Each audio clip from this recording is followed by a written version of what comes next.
Está no ar mais um Justiça do Trabalho na TV, produzido pelo Tribunal Regional do Trabalho de Santa Catarina. 5 anos depois, a campanha da fraternidade volta a ser organizada de forma conjunta pelo Conselho Nacional de Igrejas Cristãs. O tema questiona o modelo econômico vigente e faz um alerta para as consequências da busca cega pelo lucro. Podemos servir a Deus e ao dinheiro? Para tratar dessa questão, vamos conversar com o assessor de Relações Ecumênicas da CNBB, Padre Elias Wolff. Padre Elias, é uma satisfação tê-lo conosco para tratar desse tema tão atual, né, para a nossa sociedade. Eu gostaria de fazer aquela pergunta que a nossa apresentação já nos remete para ela. Por que não é possível, segundo a CNBB, servir a Deus e ao dinheiro? Primeiramente, saúdo a você, Vanderlei, saúdo também ao telespectador, dizendo que é uma honra e é uma alegria poder tratar desse tema tão importante que é a campanha da fraternidade ecumênica. Essa tua pergunta é básica na campanha da fraternidade deste ano, de 2010. Por que não servir ao dinheiro, mas servir a Deus? Olha, isso trata-se de uma questão de fé. Primeiramente, uma questão de fé. E quando nós falamos de uma questão de fé, estamos dizendo algo que é de uma opção vital para as pessoas. Nós vamos optar por aquilo que vai realmente fazer com que tenhamos uma realização do nosso ser, do nosso agir, do nosso existir no cotidiano. Nós fazemos opções por aquilo que é perene.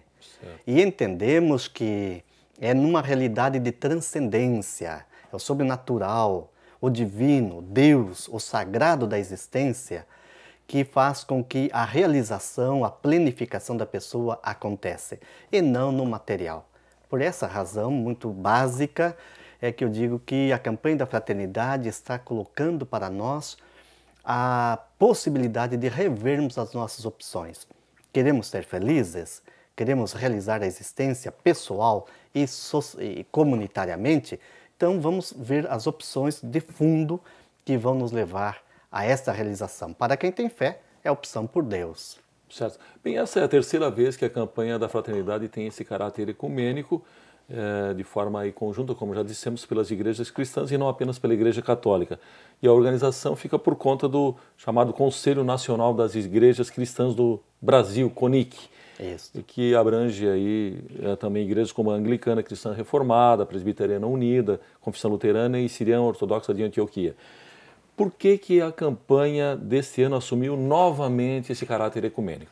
Olha, primeiramente porque a Igreja Católica no Brasil, que há mais de 40 anos propõe a campanha da fraternidade nesse período quaresmal, é uma igreja ecumênica e expressa esta sua dimensão ecumênica, a sua natureza ecumênica, sendo membro de organismos ecumênicos como o CONIC. Certo. Em segundo lugar, pelo fato de perceber que no Brasil, campanhas da fraternidade, todas elas têm uma dimensão ecumênica, mas desde o ano 2000, a cada 5 anos, vem se realizando de um modo mais explícito a ecumenicidade desta campanha da fraternidade, né? De modo tal que se optou, neste ano de 2010, fazer por algumas razões principais. A primeira delas, como eu disse, a Igreja Católica é ecumênica e percebe que há uma contribuição a ser dada para o bem social, como é a questão do trabalho, questão da economia, questão da ecologia. E essa contribuição a ser dada será muito mais significativa se for feita em conjunto com as outras igrejas do que uma igreja sozinha. Certo. Um outro elemento que é importante nesta campanha da fraternidade, neste ano de 2010, é a celebração dos 100 anos do movimento ecumênico, que nasceu em Edimburgo, na Escócia, há 100 anos atrás.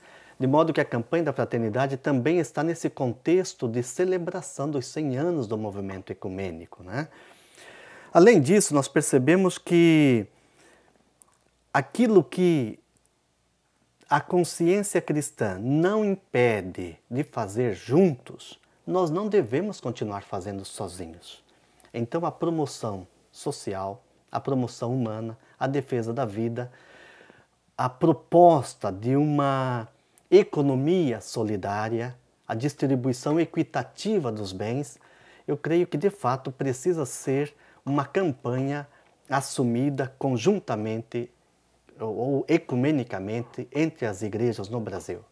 Padre Elias, eu pergunto como compatibilizar tantas diferenças de doutrina e também, certamente, não é por acaso que esse arco de igrejas aí, esse conjunto de igrejas que aderiu a essa campanha ecumênica não é tão grande, não é tão desejável quanto talvez a Igreja Católica, a própria Igreja Católica gostaria que fosse. Talvez o mote, o slogan, o próprio conteúdo da campanha não é aprovado por todos, não é isso? Exato. Veja que as igrejas precisam estar sintonizadas numa compreensão de fé, numa compreensão de economia, compreensão de sociedade e compreensão de vida. Sim. Uma fé que promova a vida. Consequentemente, as expressões da fé precisam ser condizentes com aqueles fatores, aqueles elementos que favorecem a defesa e a promoção da vida. Ora, a campanha da fraternidade está questionando um modelo econômico que dificulta a vida das pessoas, que não poucas vezes faz com que o grande interesse pelo lucro, o grande interesse por acúmulo, o grande interesse por quantidade dificulte cada vez mais a qualidade do ser e do existir. Isso significa que a lógica do mercado está entrando também em alguns grupos religiosos, em algumas igrejas, onde a teologia, que nós chamamos de teologia da prosperidade, porque eu preciso ser próspero, eu preciso ter uma ascensão social, isso compreendendo como único efeito da graça de Deus, esta compreensão de fé, de igreja, de religião, é criticada, é questionada pelo conteúdo da campanha da fraternidade. Por essa razão, as igrejas ou grupos cristãos, grupos religiosos, que entram na lógica do mercado, compreendendo o religioso, a fé, como um bem de consumo, certamente não vão aderir à campanha da fraternidade ecumênica deste ano. Muito bem, e com relação a essa questão doutrinária propriamente dita, essas diferenças todas? Essas diferenças são trabalhadas em outras instâncias. A campanha da fraternidade ecumênica trabalha uma questão social, que é a economia, mas o movimento ecumênico tem organismos que trabalham o diálogo de doutrina entre as igrejas. Então, há 100 anos da existência do movimento ecumênico, há 100 anos, essas doutrinas sobre compreensão de sacramentos, compreensão de ministérios, compreensão do que é a igreja, do que é ser cristão, são trabalhadas para que as igrejas cheguem num consenso. E a gente espera numa comunhão de fé. Muito bem, Padre Wolff, nós precisamos chamar um rápido intervalo, nós voltamos em seguida, é um instante só.